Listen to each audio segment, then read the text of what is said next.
Hi, everybody. It's a couple minutes past 1. Thank you so much for joining. We've got a few people still joining in, but I think it's a good time for us to get started.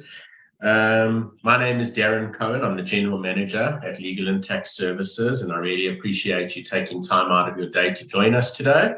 Unfortunately, Johan Swart, who's our head of our tax department, was unable to join us today, but we're really lucky we've got Nabeela Golding, who is joining us. She's a senior tax advisor here at Legal&Tax. She comes with a wealth of experience.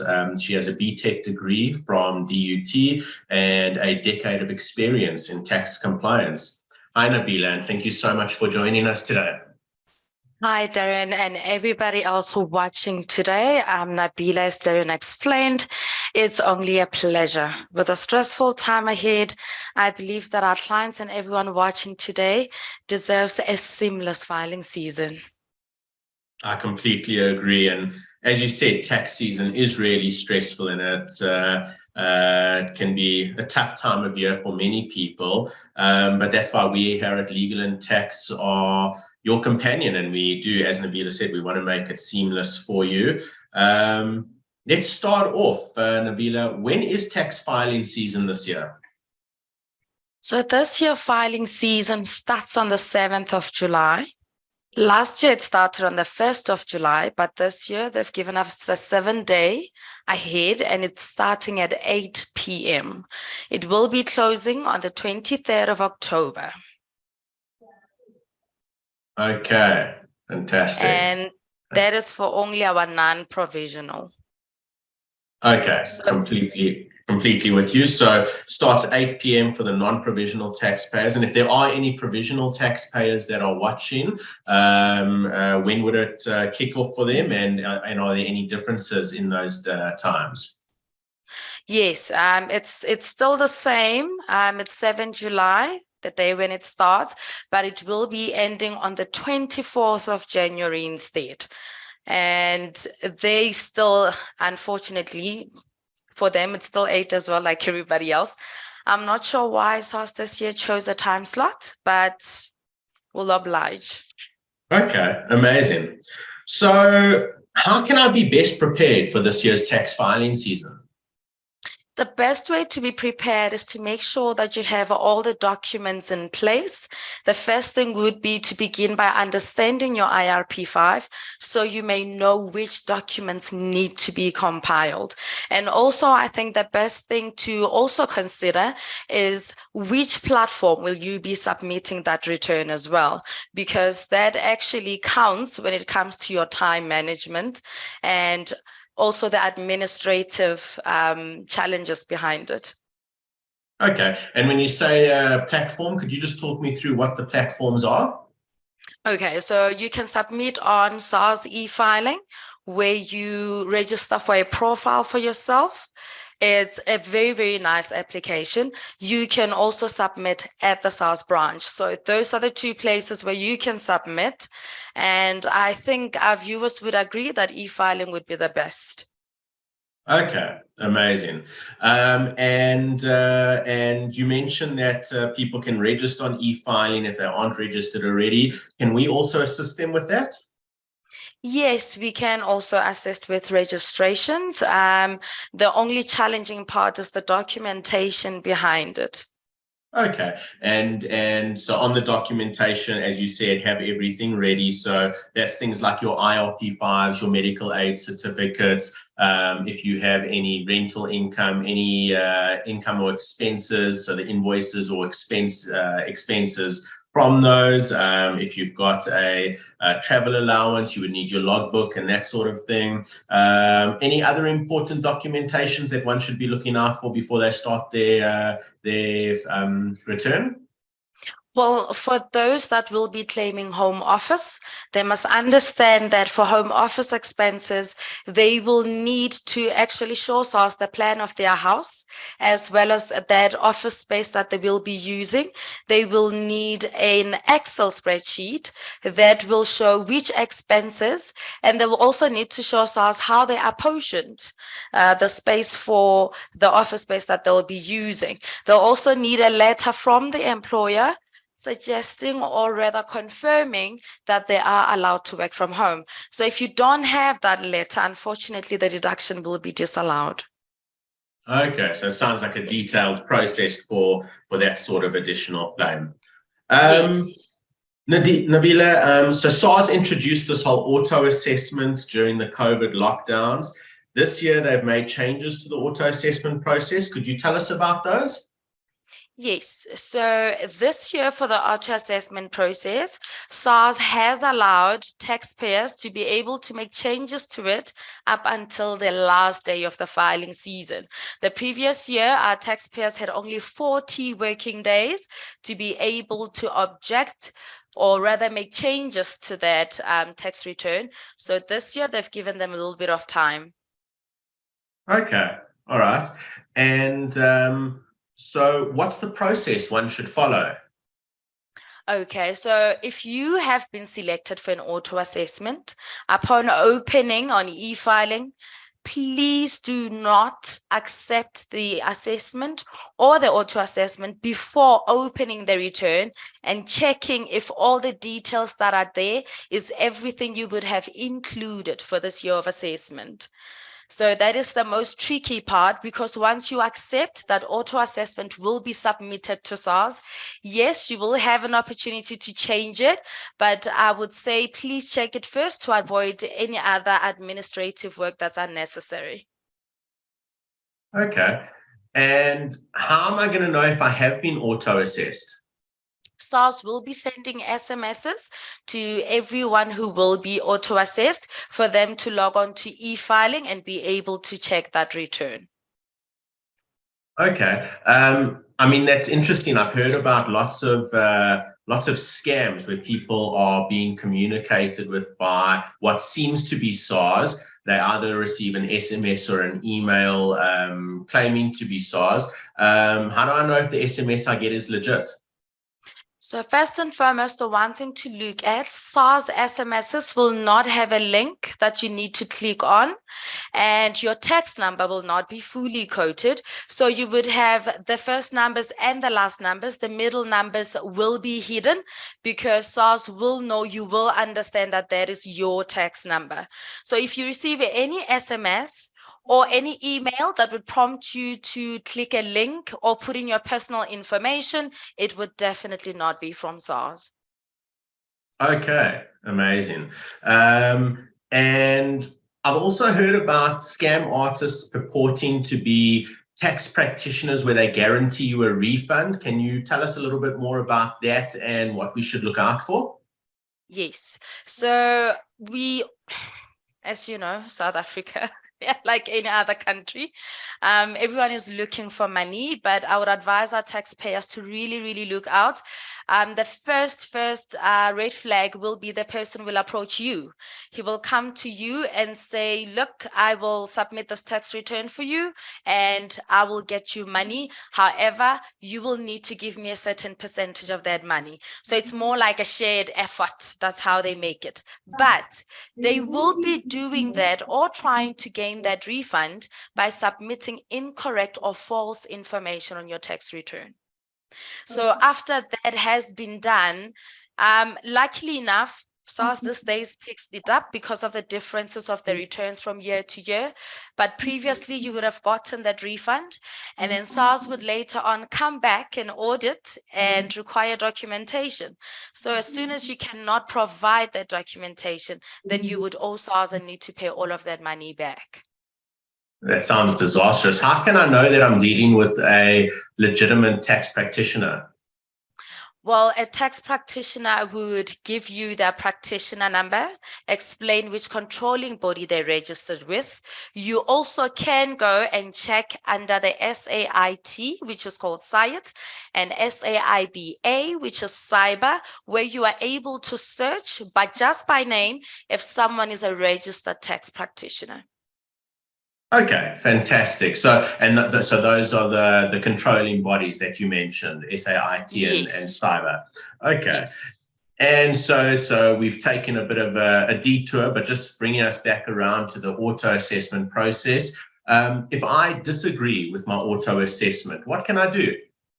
Okay, so if you disagree with your auto assessment, if it's not yet submitted, good for you. You can still make those changes. But if it's submitted already, you can request a correction where you'll be able to put in your changes before the end of the filing season. So you must make sure, definitely must be within the filing season, because if it's after the filing season, that return will be locked and you will not be able to make changes on it. Okay, so I've got to log in, and bare minimum, I've got to check the auto assessment before the end of the tax filing season. Yes. So what can I expect to see if I log in? I have been selected for auto assessment. I open it up. It's going to look like the normal return that I would do, but it's going to be pre-populated with a whole lot of information. Yes. So when you open it, it will be like your normal tax return that you would do for yourself.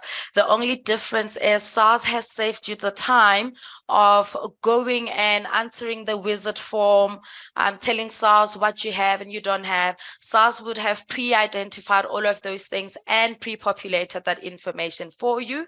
However, if there are any changes that you had during the course of the year, there is a possibility that SARS might miss out on one of them. So it's very much good to go down to the deductions section and just double check if all of your deductions are there. And you must also remember, if you auto-assessed and you have deductions, SARS is not going to claim those deductions on your behalf. So you should claim it for yourself, go to the deduction section and choose the right slot, and then fill it out yourself and provide supporting documentation. Okay, amazing. So you're saying if I've got a travel allowance on my IRP5, it's not going to be included in the auto assessment. So I need to add that in. I need to edit my return before it's submitted. Yes. So what would happen is it would show on the IRP5 because the employer shows that they granted you that benefit. However, under the deduction section, SARS will not claim it for you. Basically, because SARS doesn't know the kilometers you traveled, does not know if you changed your vehicle or is it the same vehicle. So SARS would just leave that and disregard it completely. Okay. Great. I do see a few questions coming through. Please continue sending them. We're going to tackle all the Q&As at the end of the session. We will get to them, I promise. Sorry, so just bringing me back to that. So I'm going to make edits to the auto assessment. Is there anything I should do or check before I actually submit that return now? Well, the greatest tool that SARS has, you are able to calculate your assessment before you submit it. It would be on one of the top tabs where you would have to click the submit button. So you are able to more or less gauge if you will be in a payable or a refundable position. Okay, incredible. So, I mean, let's say I go through this whole process, but I'm not happy with that calculation. It says that I owe SARS a ton of money. I mean, I filled in all the information on my return correctly. Then what do I do? Well, if you filled everything correctly and you're satisfied that everything is exactly the way it's supposed to be, then you go ahead and you click the submit button. Immediately an assessment will be populated and you can open that assessment and see if it correlates exactly with the information you submitted on the return. Should there be anything that is missing or anything that you feel needs to be corrected, then you would need to go through the process of requesting a correction. Okay, all right. I'll come back around to that in a sec. So if I'm happy with my auto assessment, I don't need to make any edits. What do I do? You accept the auto assessment. So there will be a tab there to accept. So you just accept the auto assessment. It will go through and an assessment will be issued out to you immediately. Okay, amazing.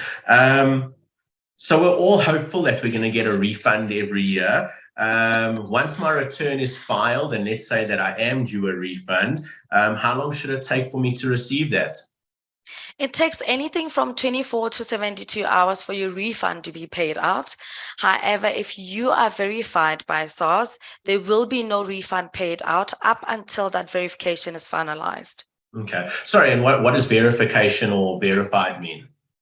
So verification is a process where immediately after you submit your tax return, SARS will issue out with a letter and ask you to submit relevant documentation towards your declaration. So SARS would probably ask for your IRP5, medical aid, whatever you would have submitted, just to verify the information for accuracy purposes. As soon as everything is fine. Sorry to interrupt. So when you say that, also that you're talking about the supporting documentation, my medical aid certificate, for example? Yes, your medical, your travel logbook, your purchase contracts, your retirement annuity certificate, your interest certificates. So those are all of the things that they are looking for just to verify, because remember, those deductions are the ones that bring that refund. So they want to be sure that that refund is valid for you to receive it, and there are no incorrect declarations in there. So as soon as you submit that, it takes up to 21 working days.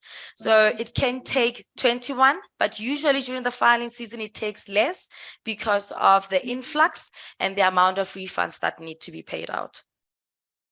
Okay. And sorry, so you mentioned a whole lot of verified certificates. Do I get those from SARS, from the providers? So let's say I've got a retirement annuity. Who do I get that from? Who should be providing that to me, or do I create it on my own?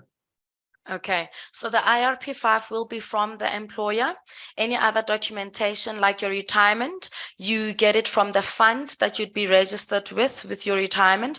Your medical aid also, you get it from your medical aid scheme. So unfortunately, you would need to take the effort of getting this document for yourself from the relevant institutions.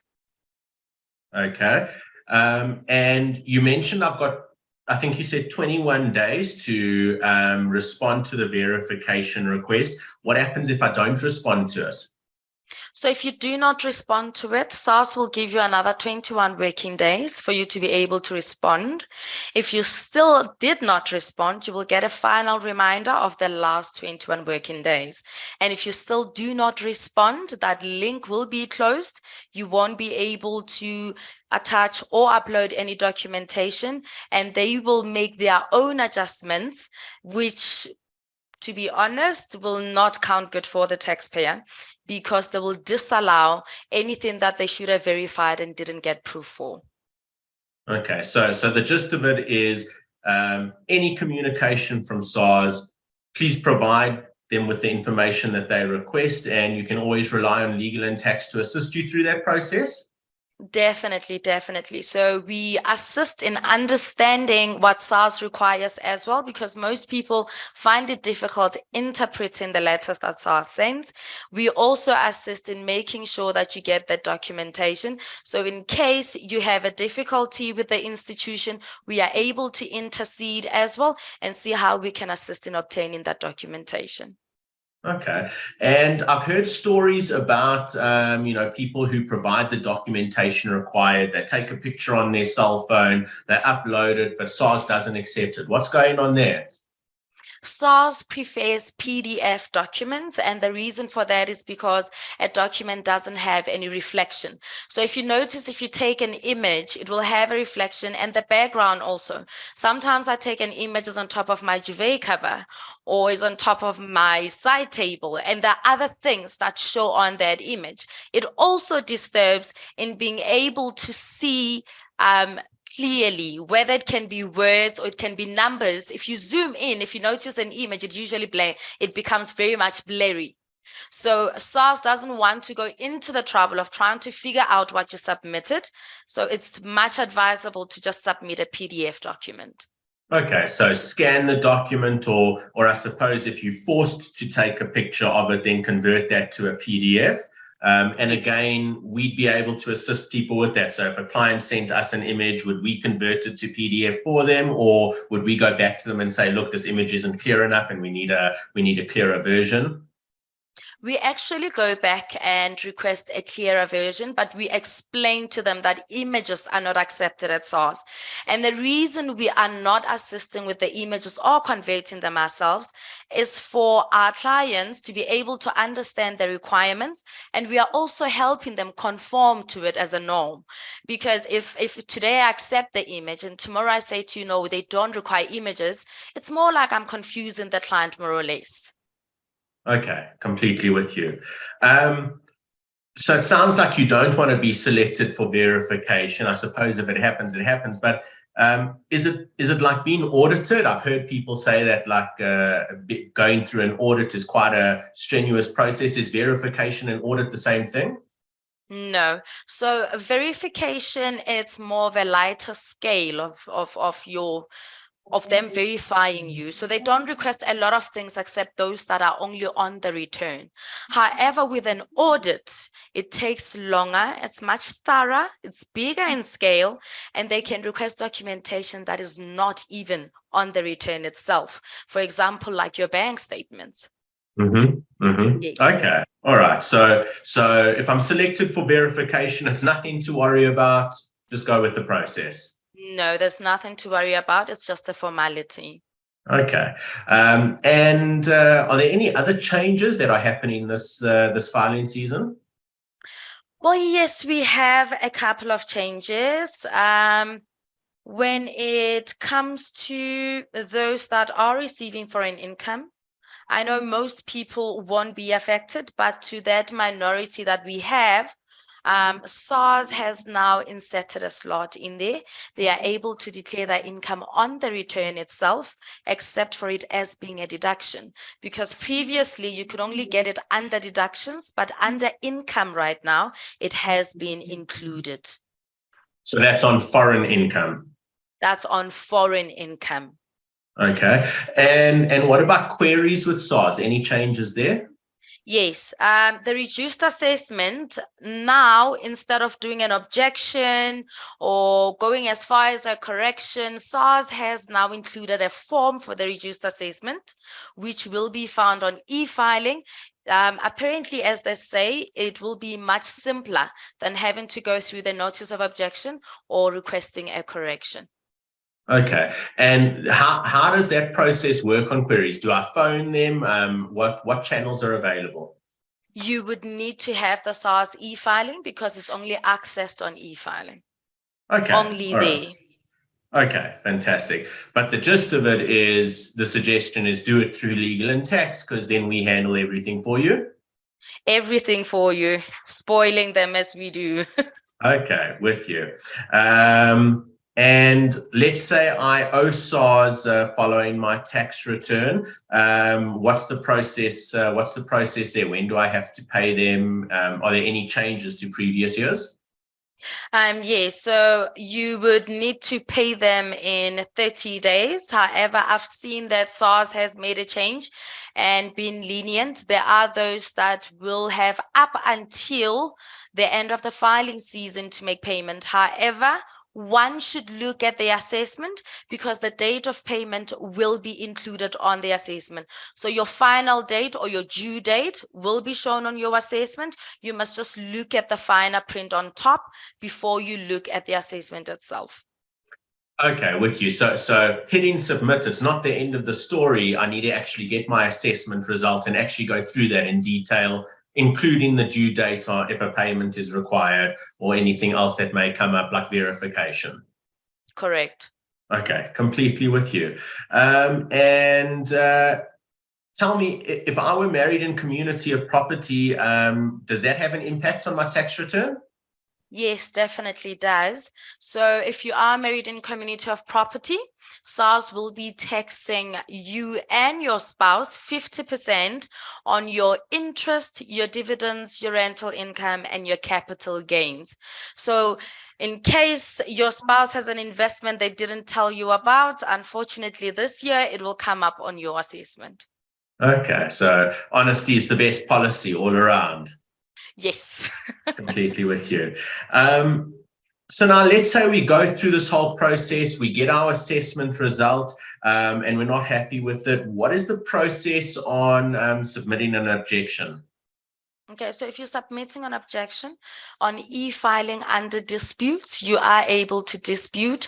You even have the liberty to choose the assessment in which you are disputing under, which will be the year in this case.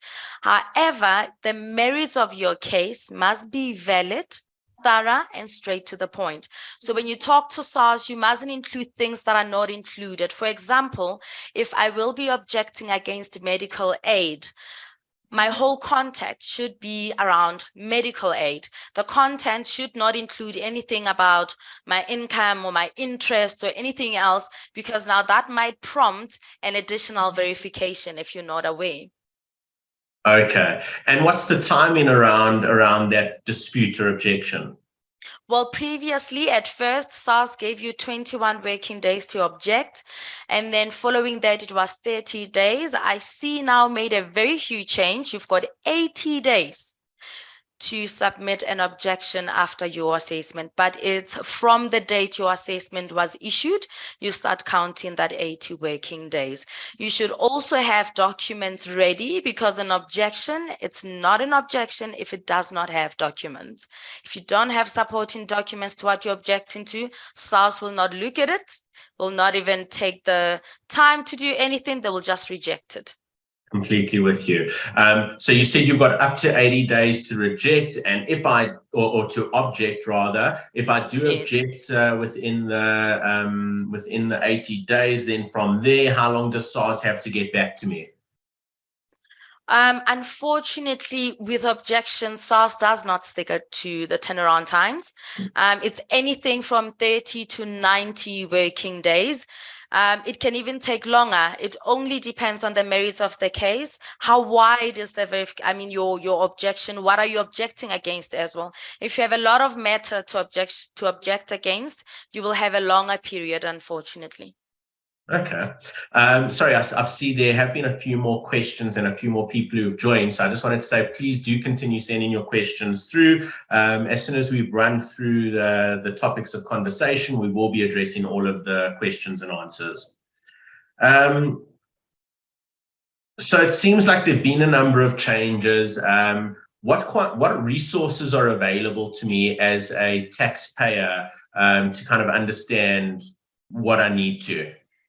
Okay, so luckily for legal and tax clients, they have us. Those who are not under us, unfortunately, it's either you join or there is the SARS website where you can check out any other information or updates or changes that SARS bring about. SARS also has a YouTube channel, also posts on LinkedIn as well. It posts articles. But now I see SARS has made a USSD available, where you are able to get certain informations at a very, very quite small amount of time. You also have an SMS channel that you can use. So if they want the USSD channel, I think we can just leave it under the comments. We can dial the number for them, those who need it. It's *134 *7277#, and you will just follow the prompts after that according to what you require. The SMS channel as well is there, and if I'm not mistaken, I think their number is 4277. So they have quite a numerous channels now, because they're trying to avoid the influx at the SARS branch. And also, if you have any other query that is not related to filing your tax return this season, unfortunately, doors are closed for you at SARS. You would need to set an appointment for that. Okay. In the media, I've seen over the past few years kind of horror stories, if I can put it like that, about people who've received penalties. Why would you get a penalty, and what's the process you follow? How do you sort that out? Okay, so a penalty is levied, one, for non-submission. If you've got returns that are outstanding and that is more than a year outstanding, SARS will levy penalties. It's anything from 250 to 2,000 Rand a month. So each month on the first, SARS will levy those penalties. Yes. Okay. And so what you need to do is submit all the required returns that are outstanding. As soon as you've done that, make sure that you don't have any monies outstanding also, because remember there's penalties and there's your assessed tax. So assessed tax, it will be the one that comes from your assessment that you submitted and perhaps you owe SARS. Now you must make sure that money is also settled, that your tax status is compliant. Then you are able to file a request for remission. It's found under dispute tab on e-filing. Okay, so even if I've been issued with a penalty, as long as I sort out my tax compliance, I can challenge the penalty? Yes, you can. And SARS reverses all of those penalties up to a 0. And if there's any monies that were paid towards those penalties in the interim, SARS will refund them back to the taxpayer. Okay, that's amazing. Is that something you'd be able to assist our clients with if they had been issued a penalty? Yes, definitely. We assist with the remission. We also assist with arranging payment arrangements for those that might be owing SARS. Okay, so essentially let Legal&Tax take care of the entire process. All the way. It sounds like there's a lot of technicalities into it. So I probably need someone who can assist me through all the intricacies of completing my tax return. How does Legal&Tax handle the service? Well, our service is very, very seamless, to be honest.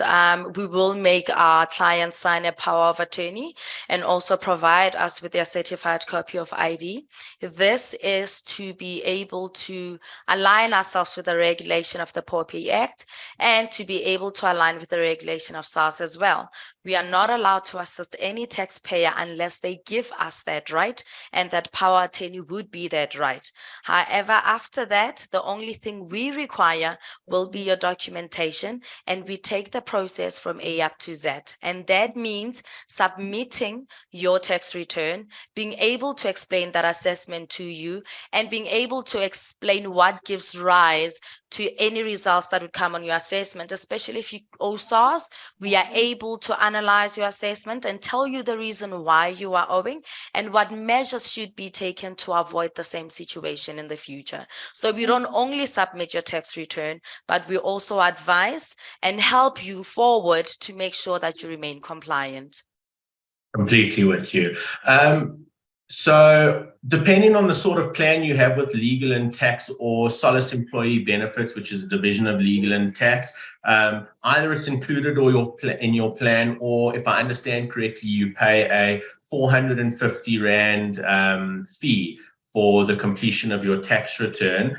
I mean, I've done some shopping around and I've seen other firms charging 1,500 Rand, you know, starting from there. How are Legal&Tax's fees so competitive? Well, our fees are very much competitive because one, it's included in your policy, which is an added benefit that you get with us here. Secondly, the quality of work that we put there as well, the kind of consultants that we have actually make it much more affordable because it's within your insurance policy. So it's more like an all-rounder kind of fee, whereas if you would go out there, they charge according to the deductions that you have. But we do not do that. We take you as a whole package and we assist you as you are. Okay. And you mentioned that like it's the quality of the assessment. I assume that's due to the systems and processes we've got in place. I mean, we do thousands of returns every year. How are we able to maintain quality while doing so many returns? It's because of the systems we've got in place. Definitely, definitely. So we are well equipped. We've got the right systems to be able to maneuver and help and assist taxpayers. The good thing about it is we do have our own filing profile. So even if a taxpayer comes through and they don't have an e-filing profile, it is no hassle at all. We add them onto our profile and we still assist them as they are. So the good thing about it as well is it has added benefits onto it. So it's not only the advice, but it's also the consultants that are there, as I said. So remember, the system goes hand in hand with who's using that system. And I'm very, very confident to say we've got well-equipped and experienced consultants to be able to assist.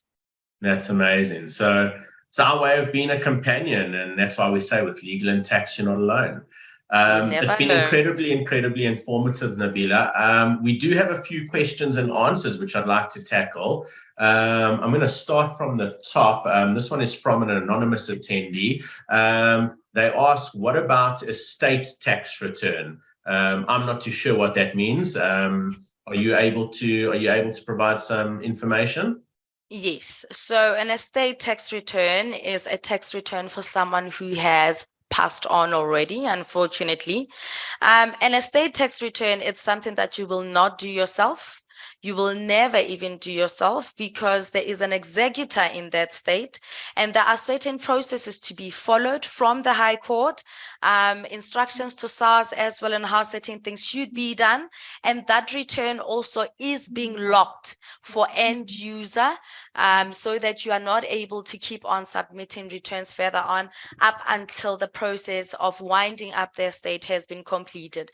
That is another delay as well, because it's part of those processes, and getting information and documents for someone who has passed on can be very, very challenging as well.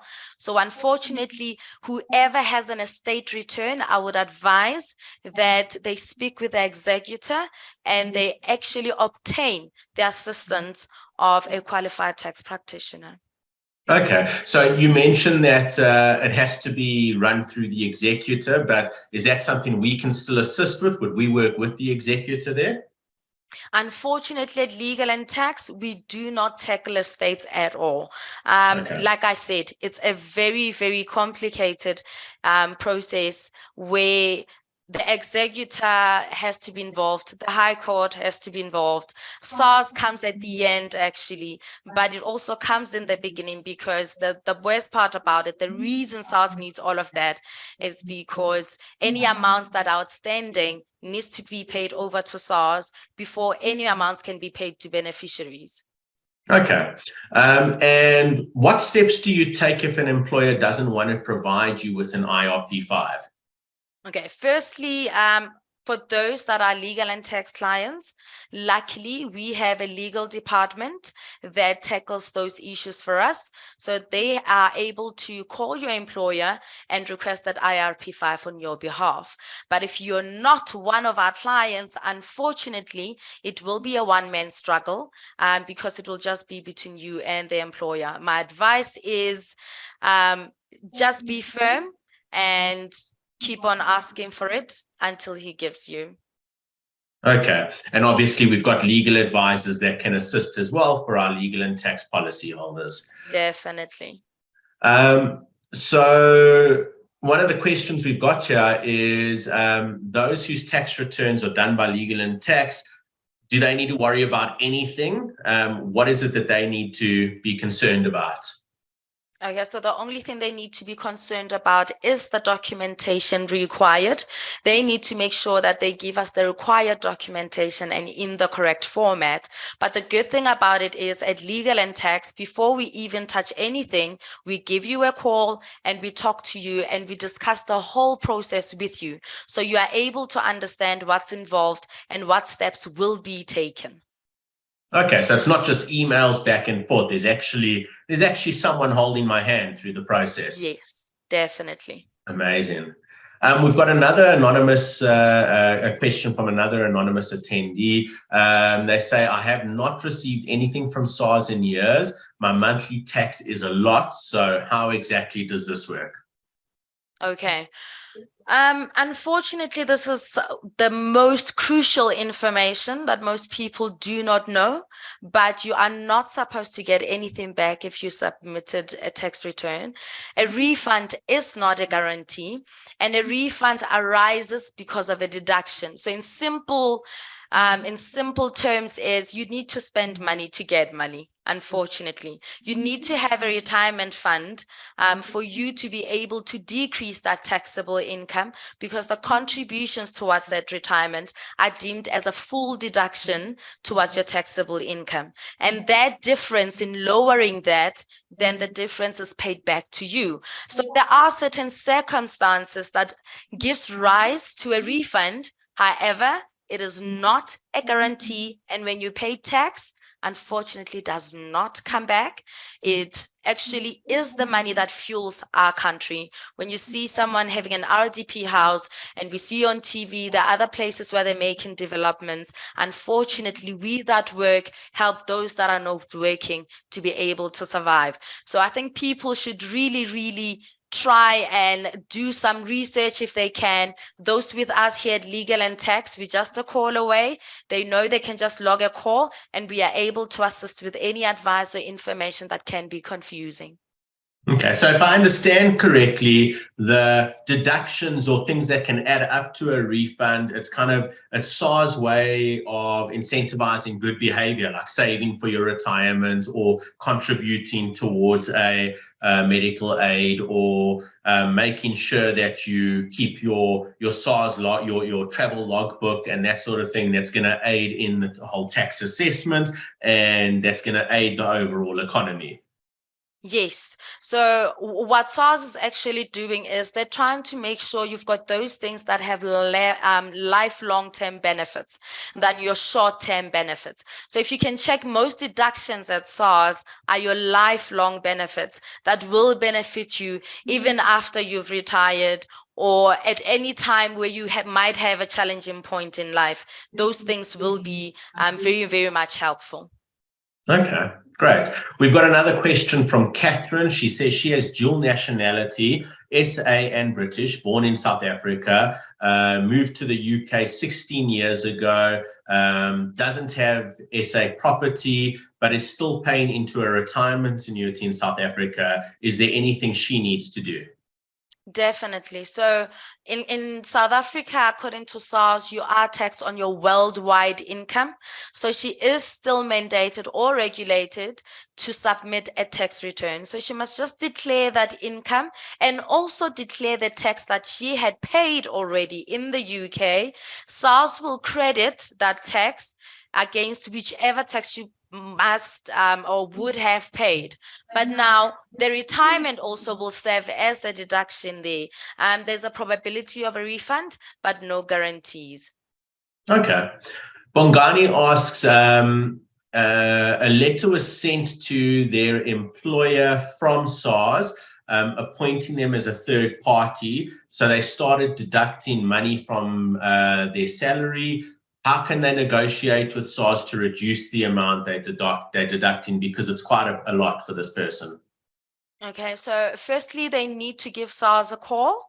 When they call SARS, they need to ask for the details of the debt collector that's in charge of their case. So SARS will give them the name and contact details, which is mostly your telephone number and your email of the consultant that's busy with their debt. And you will be able to call that consultant, speak to the consultant directly, explain your financial situation, and then they're able to make those adjustments to your IT-88. Okay. Anonymous asks, I've been working outside South Africa for the past 6 years. Prior to that, I worked in South Africa for 4 years and never submitted an ITR. Will SARS query this during this year's submission? In other words, do they look back and deal with or do they deal with each year's submission in independence? Okay, unfortunately, no. There is a little bit of independence, but SARS does go back and check. So another good example will be your auto assessments. That is one thing to show that SARS usually goes back, because they would be using information from the previous year and not the current year. So now when you submit that return, one, there's a possibility that SARS might ask or might verify you to try and find out how long have you been working abroad, and to try and see if you were complying or not. Or you can be lucky. There are those ones that are lucky and the system, I don't know, overlooks, because SARS uses a system called Service Manager, which is a system that kind of identifies this risk by checking movements from last year to this year and what would be the differences, and that prompts a verification. So definitely there's a possibility that he might be verified, but there is another possibility that SARS might just take that return as the first of many. Okay. I've got a question from Manus. I hope I'm pronouncing that name correctly. Over the last 3 or 4 tax seasons, they've had a few different people handling their tax affairs. They would have preferred one person to deal with their tax affairs. Can our clients request a particular tax consultant as long as they are still here at Legal&Tax? Yes, definitely. So we do offer that liberty of preference. If you do prefer somebody and you felt they assisted you in a way that makes you much more comfortable and easier, yes, you are able to request that person directly. Okay. We touched on it a little bit during the conversation, but Morkesh asks, they haven't submitted returns since 2019. They believe that there are penalties. So maybe that's the first part of the question you can answer. How can they confirm that? How can they appeal the penalties and bring their returns up to date? So if you could just rehash some of the info you shared about the penalties process. Yes. So if you want to know how much penalties you have, you can go on to e-filing under SARS correspondence. You can populate a statement of penalties. It is their written statement of penalties, SOA. You are able to request it and see it. Alternatively, there's a very nice tool on e-filing. On the top tabs there where you find your home, returns, organization, there's a tab that says tax status. If you click on there and you activate it and you go to my compliance profile, it gives you more or less a summary of the status you have at SARS. So if you've got outstanding returns, it will specify which year in exact needs to be submitted, and it will show how much you owe. It will show the penalties. But what you should remember when it comes to penalties is penalties are there to influence compliance. So if your tax status is not compliant, SARS will not give you an opportunity to reverse those penalties. You will not even have an option to dispute on e-filing. So you must make sure that anything that is outstanding is submitted in time. And after that, you can remit those penalties and ask SARS to reverse them. Okay, with you. Another question from Smart. As a client of Legal&Tax, will my auto assessment be sent to me or to Legal&Tax? Okay, so firstly, we'll need to determine if that client has their own e-filing profile or is under our e-filing profile. If we are under our e-filing profile, we will receive it. However, for confidentiality purposes, we will not tackle it unless the client makes contact with us and also indicates to us that he needs assistance with that, because you might be on our profile, but perhaps this year you might want to try think yourselves and learn a thing or two. That is also possible. So if they are on our profile, yes, it will come straight to us, but the SMS would have been sent to the client initially, even if they are on our profile. So we'll get a notification, but they'll independently get their own notification. Yes. And then it's, if they want us to handle their return, they get in contact with us. We can assist them, but it's an inbound service. So we won't proactively go to someone and say, you have been auto-assessed and do you want us to handle it? Yes, no, we do not want to impose. Okay. Completely with you. Anonymous asks, I have a pending objection with SARS that I filed in 2022 for a 2017 tax year. To date, it has not been closed. What would the implication be for this tax year? Okay, so it has no implications whatsoever with the current tax year. When it comes to objections or disputes, it's independently for that year. So there is nothing that will make it correlate with any other year. However, I would advise that he actually submits a complaint. So on e-filing, there is a tab under services where you are able to submit a complaint. It will need the case number of their objection. You must have it ready. But the good thing about it is when you submit that complaint, it prompts the auditor that's busy with your objection to say, excuse me, it's been taking a very long time and I'm expecting to get a bit of response. You can also call SARS and request an escalation to be done for you by a SARS consultant. But I would always say your complaint is the best because it's through e-filing and you do it yourself and you don't have to be on the line waiting for someone to assist you. Okay. We've got a question. A client has been trying to make an appointment with SARS, but it takes forever to get hold of them and there's a long waiting period.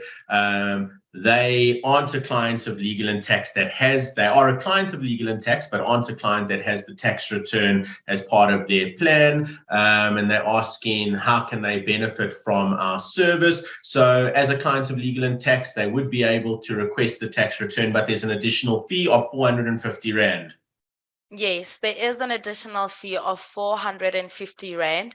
And to those that maybe cannot afford it, you could have your own e-filing profile, and we can be with you on the line to assist you submit that tax return and go through it. That will form part of the tax advice, which will be part of the plan.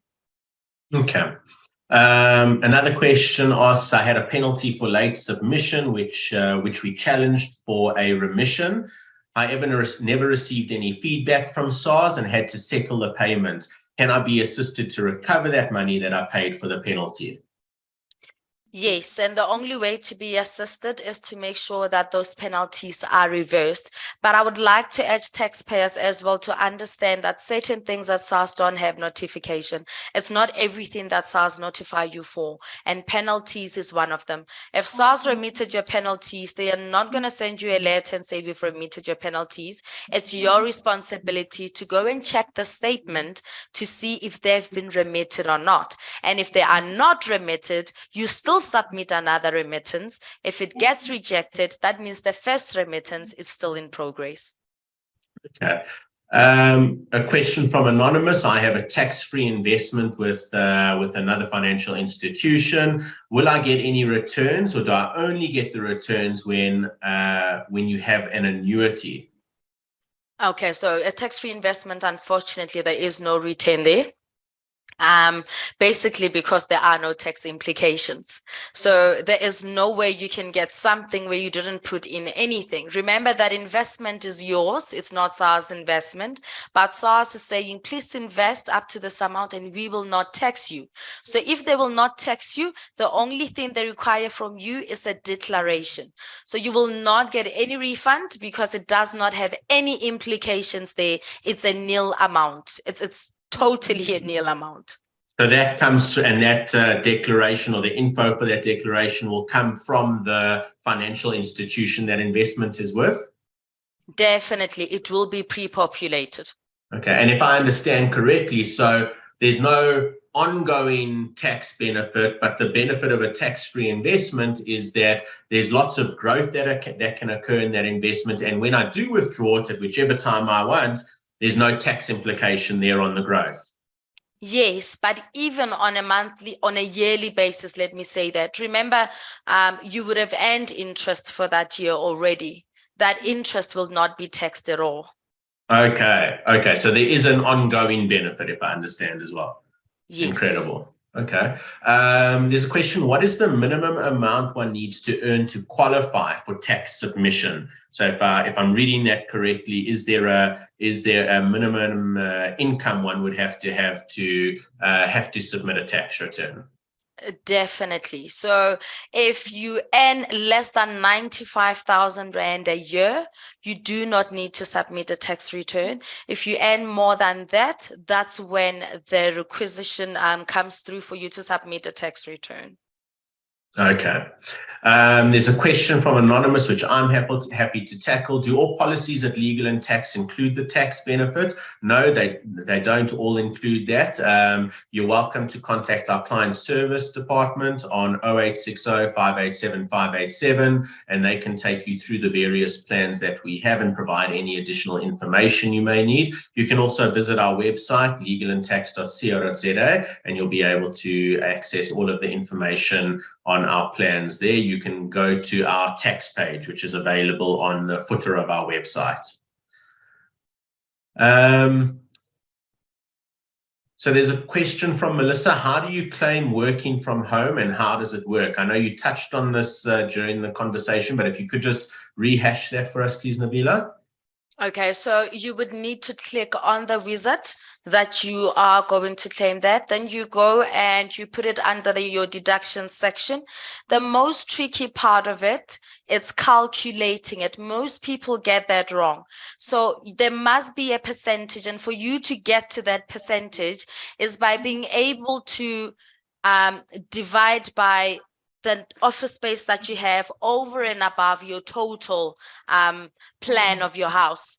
And the worst part about it is the documentation towards it is very strict. So if at work, you are never given that liberty to work from home, and there is no proof in a form of a letter, unfortunately, you cannot claim home office expenses. You must have that letter from your employer.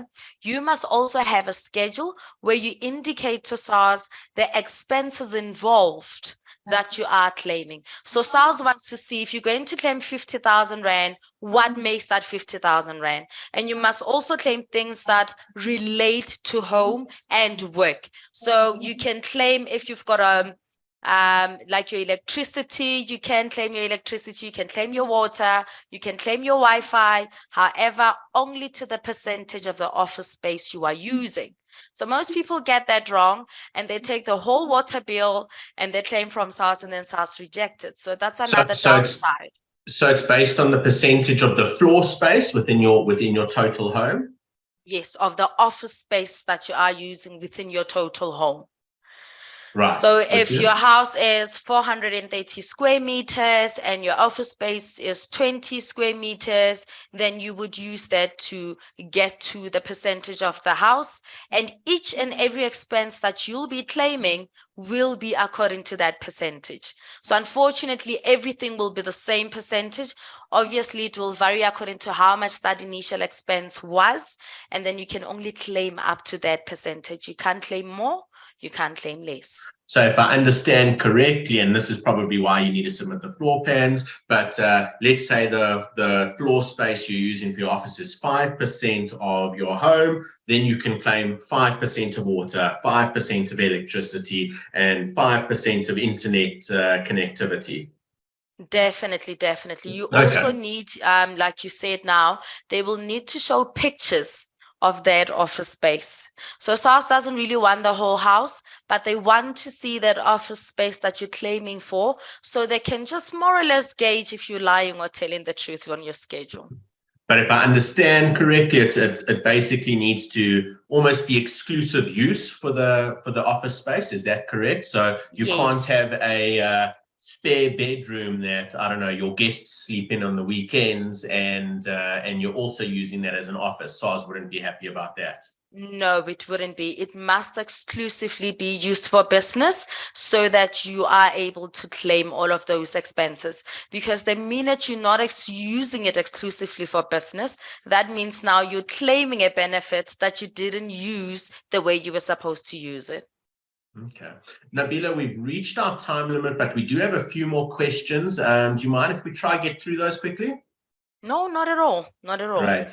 It's a follow-up from Catherine. She is the lady who's living in the UK. She said she wasn't aware that she may be taxed on a UK income. What would she need to do, and can Legal&Tax help her? She's worked in the UK since 2007. Okay, so she will not be taxed on it if it's already taxed in the UK. It will be exempt under Section 10. It does qualify for an exemption. However, there is a residency rule. So you should be out of the country for 183 days, of which 60 of those days must be consecutive. So those are some of the things. And yes, Legal&Tax does assist. We do have clients that are based in the UK that we submit tax returns for. Amazing. Another follow-up question, the gentleman who was dealing with salary deductions from SARS at their payroll. They're asking, can we assist with that? And what can we do? Because they spoke to a consultant at SARS, and they were told that SARS is collecting it themselves, so there's nothing they can do. Okay, so one, I'm trying to understand if they're talking about PAYE or they're talking about an IRP5. Because if your employer does not pay PAYE over to SARS, unfortunately, that is a labor issue. you would need to report to the Labor Department that your company is not contributing, because if they don't contribute PAYE, they would not contribute UIF as well. So unfortunately, it's a labor matter where the Labor Department would issue an inspector to come through to the premises and be able to check if things are done correctly. SARS does not intervene in that.